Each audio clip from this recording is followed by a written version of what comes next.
Hello everybody, JT Bear coming at you again from the current location of Clean Valley Farms in our little urban situation. We've kind of decided that after 10 years of living in the same place, the landlord's probably not going to mind that much if we tear down that eyesore of a shed in the back and do something a little more productive with the space. I'll show you what I'm talking about. Now, this is not the prettiest shed in the world. It's poorly built, poorly situated, and it's pretty much looked like this since we moved in, because, to quote the landlord, previous tenant built it, I don't care what you do with it. So now it's history. We're going to take this whole back section and fix it up a little bit more to be, well, useful and productive. Kind of figured I'd bring you guys along for this because I have no idea what I'm going to find in there since we moved in like a decade ago, and or what I'm going to find underneath it. So it could be really creepy or curious or interesting, or who knows. When we first moved in, we dug up one of the roses in front of where the compost is now, and I found this really huge butcher knife buried underneath it. So I'm actually kind of curious to know what might be under that shed. Gotta get started.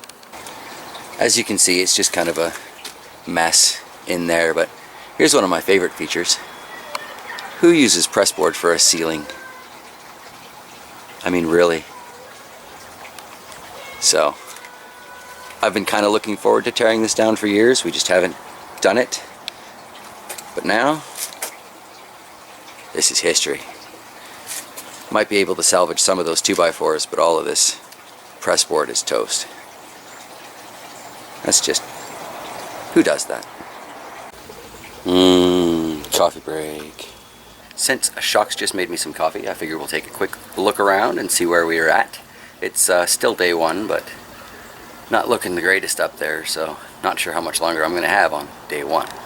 Didn't quite realize just how many buckets we had used in that bucket garden a couple years ago, but there they are, out of storage in the shed and in storage in this side yard for now. Found this buried in the shed. Apparently this was from when the boys were quite little. I used to play in that all the time. Figured I'd throw it around that volunteer shard. See if it keeps it a little safer from the dog barreling through there and breaking them off once they get nice and big.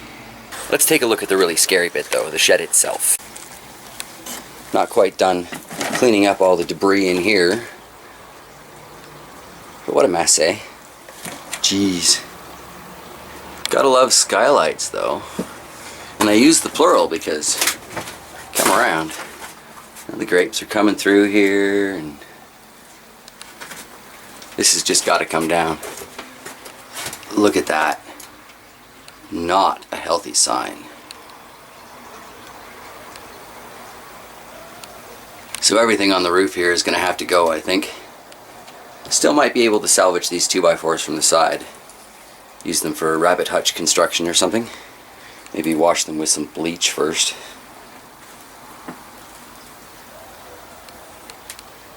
Oh well, time to get back to work while I've still got a little bit of light to do so. But we'll see how far I can get today, and probably take a look at it tomorrow morning before I get started again. Alright, well, it's been a couple of days. We had some rainy, nasty, ugly kind of days, but I'm back at it now. Got 2 of those bits of plywood ripped off. Can already kind of get an idea of how much bigger the yard's going to look. Alright. Carrying on. Well, here we are now. Got a lot of that nasty plywood ripped off the frame. Nice and open. I stand here pondering, well, maybe I should just make it another greenhouse. But not with a flat roof. And this whole thing's got to come down because I still want to find out what's under that. Okay, well, it took me longer than a couple of days to get back at it there. Had some bad weather and they just had some bad timing, but here's part of the walls and roof. There's more of one of the walls. Remember that crowded area in front that used to be full of mint? Not so much anymore. And look at that. No back wall, no roof. Only 2 sheets of pressboard on there because I can't really get to them right now. Don't particularly want to move the compost until I build a new one back there, and I can just move it straight back. But the project carries on. Make hay while there's sunshine, right? Well, that's certainly a different look. Last wall's just about completely down there. A lot of cleaning up my mess to do.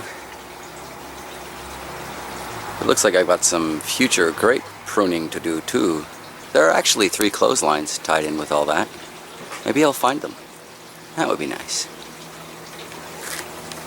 But as I've got the walls down and I'm looking around, I can clearly see something has been living under there. Tunneling away at least. So, it's going to be interesting when I get to pulling up this floor. Alright, so, finally cleared off most of the crap, and now it is the moment the dog has been desperately waiting for, and I gotta admit I'm pretty curious too.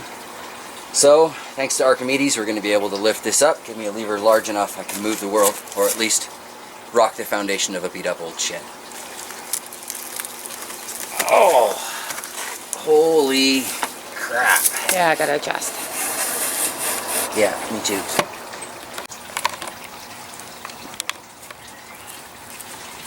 Alright, well clearly there has been something rodent-like living underneath my shed for quite some time. I'm going to need to block this up so I can take another go at it with my lever. 1 second. Right. Well, I don't think the lever's going to work for this. Old-fashioned bear power, perhaps? Oh, I wouldn't push that up and lean on it.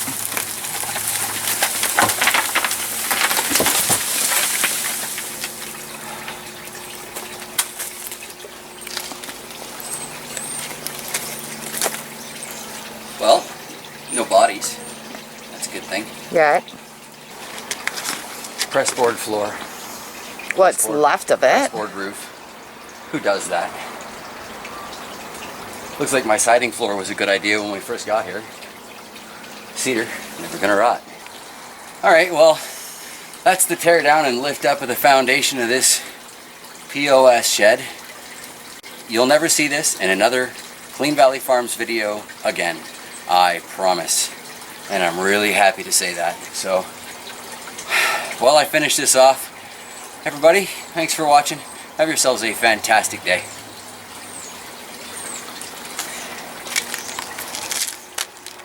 That's like crazy what's in there, eh? That is nasty.